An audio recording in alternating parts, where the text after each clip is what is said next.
O nobre queria mudar o ambiente da sua casa, renovar os móveis e comprar alguns acessórios de decoração de um artesão específico que não tinha na sua região. Mas ela resolveu o problema encomendando tudo pelo catálogo da Pellet Home, uma grande loja. Em pouco tempo, recebeu o produto desejado direto em casa. Essa era a ideia inovadora de tia para o patriarca Devon, cuja família trabalhava com transportes para os Lombardis, criar o sistema de delivery. Olá, eu sou a Cici, e você está no portal Panhuá. Para os novos viajantes que não me conhecem, eu sou a assistente da Guia Pá.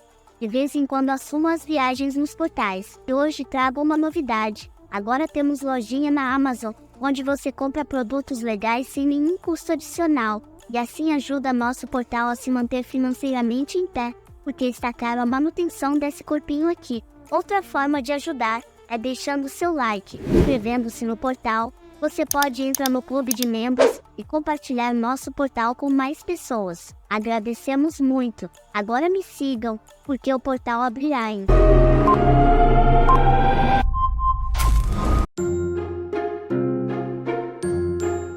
O patriarca Devon ficou muito empolgado com a estratégia de tia de usar os transportes dos Lombardis, pelos quais sua família era responsável, de maneira tão inovadora. Ele mesmo começou a sugerir várias técnicas para serem implementadas. Naquele mundo, não existia correio. Se você quisesse algo, tinha que ir até o local buscar, ou, se fosse nobre, mandar seus funcionários no seu lugar. Tia estava satisfeita, porque, além de conseguir trazer o patriarca para o seu lado, ele, sendo especialista, estava sugerindo ideias ainda melhores para aprimorar o negócio. Ela só precisava dar uns toques finais nas sugestões dele. Trabalhar com quem entende do assunto é outro nível. Ela queria transformar os transportes da família Devon em algo prático e rápido, além de domiciliar. A precisão das entregas precisava de melhoria. Não adiantava nada a ideia, se o tempo de entrega fosse o mesmo que viajar para buscar o produto. O patriarca Devon estava impressionado com a capacidade de tia de se comunicar tão bem e passar sua mensagem, além de entender o processo de transporte da família, mesmo não sendo parte dela. Enquanto tia discutia negócios,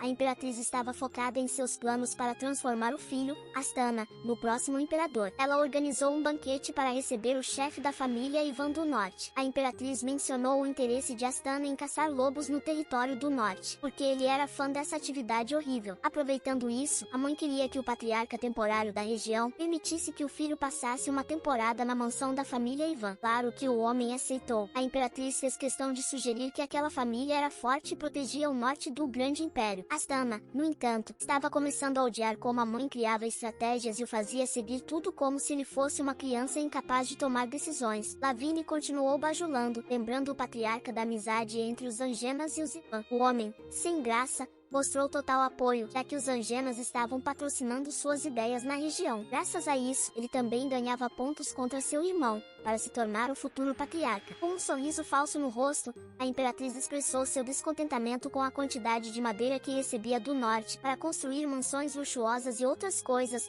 exigindo um aumento de 4 vezes mais da mercadoria. O pedido deixou o patriarca temporário do norte pensativo. A família Angenas era responsável pelos destinos turísticos do oeste, voltados para a alta classe, e os Ivan forneciam madeira para a construção por um preço bem baixo. Mas o pedido da imperatriz estava além do que ele podia oferecer. Ele explicou que a madeira que forneciam não era fácil de coletar e processar, isso levava tempo. Mesmo assim, a imperatriz insistiu, sugerindo o uso de outro tipo de madeira. O homem, porém, explicou que aquela era a única madeira capaz de suportar umidade e mudanças de temperatura. Outras não resistiriam ao transporte. O pai de Lavigne estava presente, mas sem grande relevância, mesmo sendo o patriarca dos Angenas. Entendia o desespero da filha em aumentar a influência de seu negócio de turismo nas terras da família. O motivo era Pérez, que estava ganhando cada vez mais espaço e apoiadores. Mesmo que ela tivesse contratado mercenários para eliminá-lo, todas as tentativas foram frustradas. Desde seu retorno da academia, Pérez também bloqueava o caminho de Astana. O que nem era preciso fazer muito, é que Astana não fazia nada de qualquer jeito. Quando a imperatriz perguntou quanto mais o patriarca do norte poderia fornecer de madeira,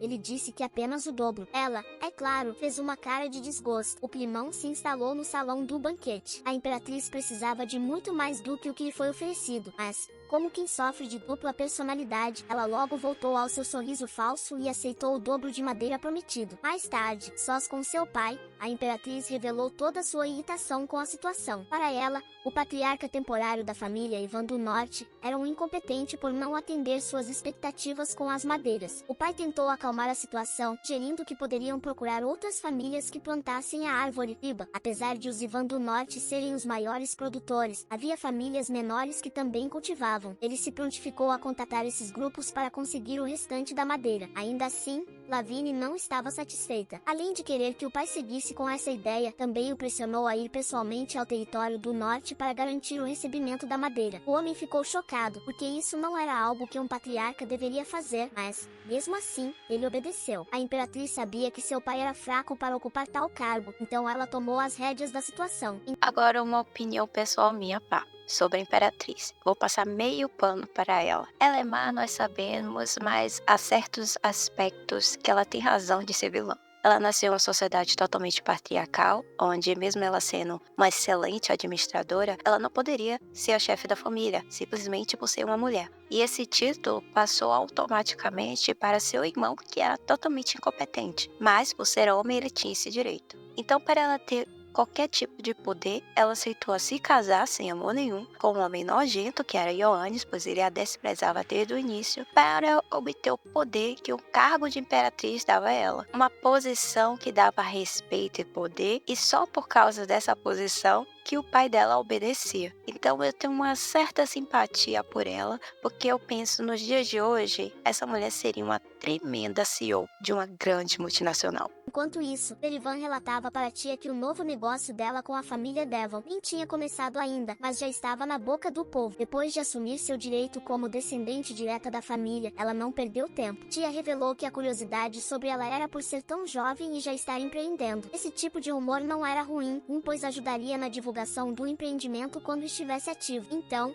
ela estava contente com a repercussão. Derivan também comentou que os Angenas estavam desesperados para comprar madeira triba deles, inclusive sondando o estoque, dispostos a pagar qualquer preço. Tia comentou que o desespero se devia ao fato de que os Angenas não conseguiram uma quantidade maior dos Ivan do Norte. Precisavam acelerar a construção das casas de veraneio na região deles, para o turismo. Sem a madeira, isso seria impossível. Para a surpresa de Clerivan, Tia não queria vender a madeira para eles, mesmo com a chance de lucrar muito. Ele alertou que a guilda Monarch poderia acabar lucrando no lugar deles, vendendo para os Angenas. No entanto, Tia se manteve firme em sua decisão, explicando que, mesmo que vendessem todo o estoque, ainda não seria suficiente para os planos da Imperatriz, o que a manteria pressionando-os por mais. Tia estava tranquila, pois tinha informações do futuro que ninguém mais tinha. No seu passado, o desenvolvimento turístico na região dos Angenas foi um sucesso, devido à coleta de todas as madeiras possíveis, mas isso teve um custo. Para tranquilizar Clerivan, ela afirmou que o território dos Angenas permaneceria sendo o mais árido do Império por muito tempo. Ao retornar para a mansão, encontrou um caos completo. Rainey, quase sem fôlego, informou que tudo estava daquele jeito porque Pérez havia resolvido visitá-los. Ele estava na área dos cavaleiros, exibindo suas habilidades de combate. Todos estavam impressionados,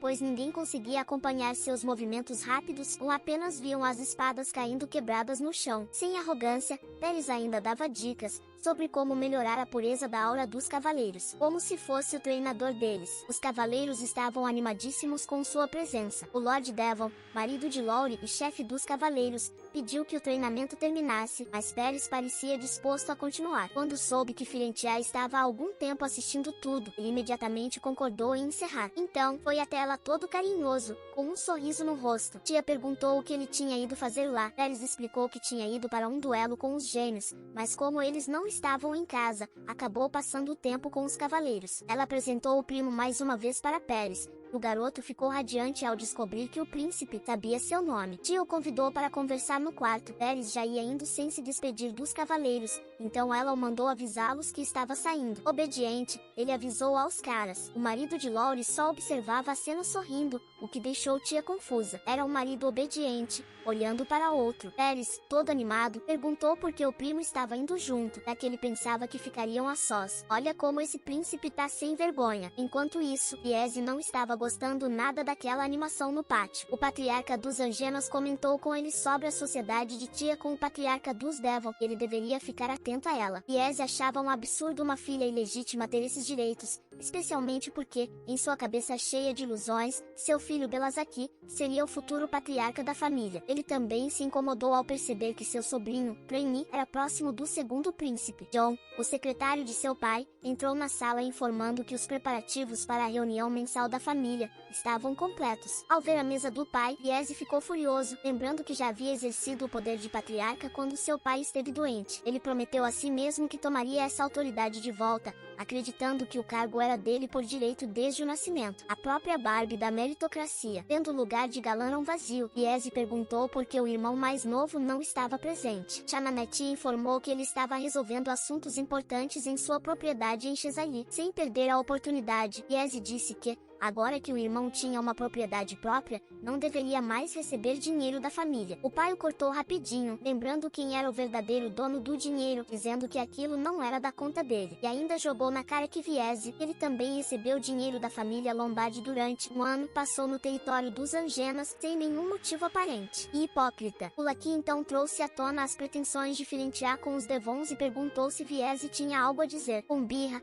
o filho reclamou que sua opinião nunca era levada em consideração e acusou o pai de ser generoso demais com tudo que a neta fazia. O Lucky achou interessante o comentário e até concordou que talvez fosse um avô babão. Disse que confiava no julgamento de Filentiai, por isso, estaria de olho nela, como sempre. Essas palavras atingiram Viese em cheio. Confiar em Filentiai. Quem era ela para ganhar a confiança do patriarca, quando ele nunca teve tamanha honra? Ele se sentia injustiçado e desprezado, além de não ver nenhuma vantagem em se associar à família Devon, que ele considerava os vassalos mais fracos do Lombardi. Um completo babaca, sem visão de negócios. Já estava tramando sabotar qualquer ação de Tia para impedir seu sucesso. Como se estivesse lendo a mente do filho, o Lucky disse em alto e bom som que ele não deveria sequer pensar em prejudicar Filentiai. Ao saírem do escritório, Viese tentou buscar apoio de Chananeti, perguntando se ela permitiria que Filentiai assumisse negócios da família. Mas ela, sarcástica, lembrou se ele não ouviu o que o pai acabará de dizer sobre não atrapalhar a sobrinha. Viese, então, deu um chilique, dizendo que seria uma vergonha para ele se Filentiai assumisse negócios da família, já que ela era apenas uma garotinha que não sabia de nada. A isso, Chananeti respondeu com gargalhadas, para o choque do irmão. Ela achava hilário ele se queixar da sobrinha e confiar no poder da família, quando ele mesmo passou a vida inteira encostado no nome Lombardi, sem nunca mostrar valor próprio. O que,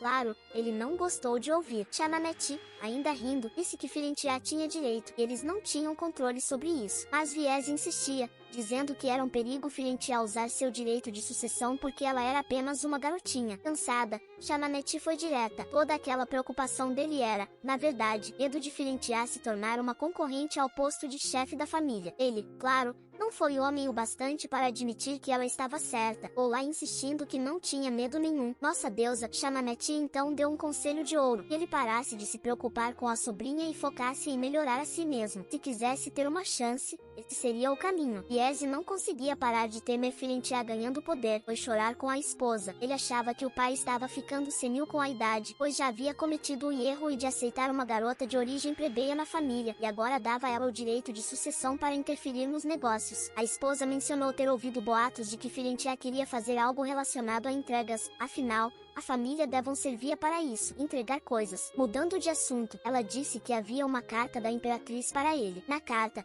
ele ficou sabendo dos planos de aceleração das construções no oeste, território dos Angemas, um negócio que Viese estava patrocinando como um bobo, sendo manipulado pela esposa. Ela ainda culpou Pérez por não saber o que estava fazendo, como desculpa para a necessidade de apressar o serviço. Viese concordou, porque temia que as coisas tomassem um estranho. Adorou a iniciativa da Imperatriz. No entanto, sua esposa estava irritada com ele por ser tão tolo e, assim como sua prima, a Imperatriz, conduziu a situação, plantando a ideia na cabeça dele. Ela sugeriu que ele usasse sua autoridade para ajudar a acelerar a construção, levando a construtora dos Lombardis para lá. O idiota considerou a ideia, mas só poderia fazer esse pedido usando sua autoridade imediata como membro legítimo da família Lombardi, o que era arriscado, pois se os planos dessem errado, ele seria totalmente responsabilizado. Percebendo que ele não estava totalmente convencido, ela mexeu com o ego dele, dizendo que até uma criança e como Filentiai estava usando o poder Lombardi. Então por que ele não faria o mesmo? como uma serpente encantadora de tolos, ela argumentou que aquela era uma grande oportunidade para ele. Se tivesse sucesso, as pessoas o viriam de outra forma, e o tolo caiu na lábia da víbora. Enquanto isso, Tia estava irritada com o primo Crane, que percebeu que estava atrapalhando os planos de Paris e evitou ir junto com eles para um lanche no quarto dela. Paris, então,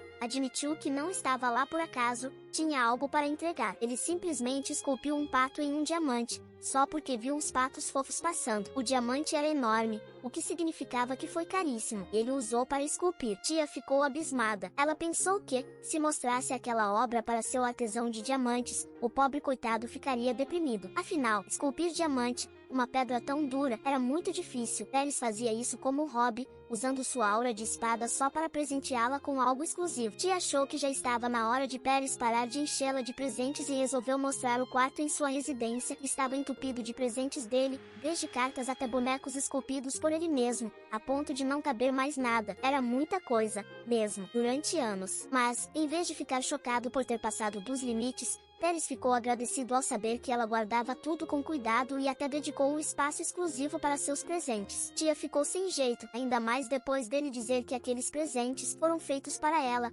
porque isso fazia feliz. O fato de ela ter guardado tudo mostrava que ela os apreciava. E ele ainda disse que esperava que ela continuasse recebendo seus presentes no futuro. Percebendo que foi derrotada por nocaute, Tia só aceitou. Paris contou a Tia o motivo de não ter voltado assim que se formou antecipadamente na academia. Ele havia feito um trato com a Imperatriz, no qual recebeu dinheiro para retornar após 6 anos. Finalmente, Tia descobriu de onde veio o dinheiro que ele usou para abrir sua guilda, Monarch. Por ter passado a vida toda dentro do Palácio Imperial, quis usar o ano que tinha livre para explorar o mundo. Viajou para muitos lugares e conheceu diversas culturas. Tia ficou feliz por ele, já que agora Paris não precisava mais ficar preso ao Palácio Imperial e suas visitas à mansão Lombardi. Ele pôde conhecer mais do mundo. Ela tinha certeza de que ele adquiriu muita experiência durante esse tempo viajando. Ela elogiou o trabalho dele, principalmente por ter conseguido extorquir dinheiro da Imperatriz. Paris admitiu que chegou bem perto do território dela em suas viagens, mas não a visitou porque era perigoso, já que a Imperatriz estava enviando mercenários atrás dele. Tia ficou furiosa ao ouvir isso,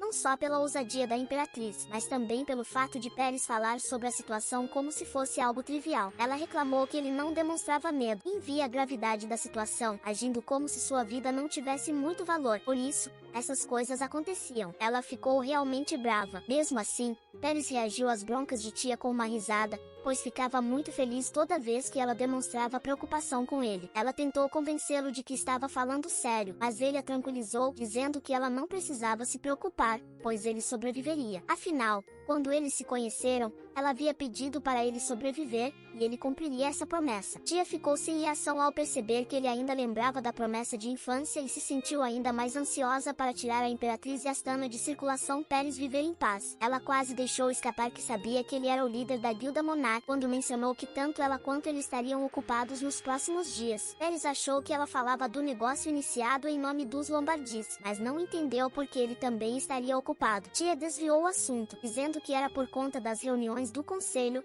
das quais ele participaria. Ela pediu que ele entrasse em contato com antecedência, já que ela não estaria mais tão disponível como antes, para que não se desencontrassem. Paris ficou todo tristinho. Já era noite quando ele deixou a mansão Lombardi e seguiu cautelosamente até uma pousada, onde Nazer e Lignito o aguardavam para falar sobre a Guilda Monarch. Os Angenas haviam contatado a guilda tentando comprar as madeiras deles. Paris autorizou a venda, mas Nazer, o antigo dono da guilda, um comerciante que se viu falido e foi salvo por Paris, não entendeu por que ele venderia as madeiras, ajudando assim o território dos Angenas a crescer. No entanto, Paris explicou que isso não seria um problema, já que aquele território do oeste não seria dos Angenas para sempre. Então, eles poderiam vender, mas por 5 vezes o preço original. A cada nova solicitação, o valor aumentaria 3 vezes mais. Nazer, em toda sua vida de comerciante, nunca tinha feito uma venda tão lucrativa. Estava nervoso por ter que lidar com a situação, pois, para todos, ele era o dono da guilda. No entanto, apesar do medo, ele queria mostrar sua gratidão a Paris por tê-lo salvado e aceitou a missão. A intenção de Paris ao comprar as madeiras sempre foi extrair o máximo de dinheiro possível dos Angenas para que eles acabassem endividados e precisassem buscar novos investidores. Eu não sei vocês,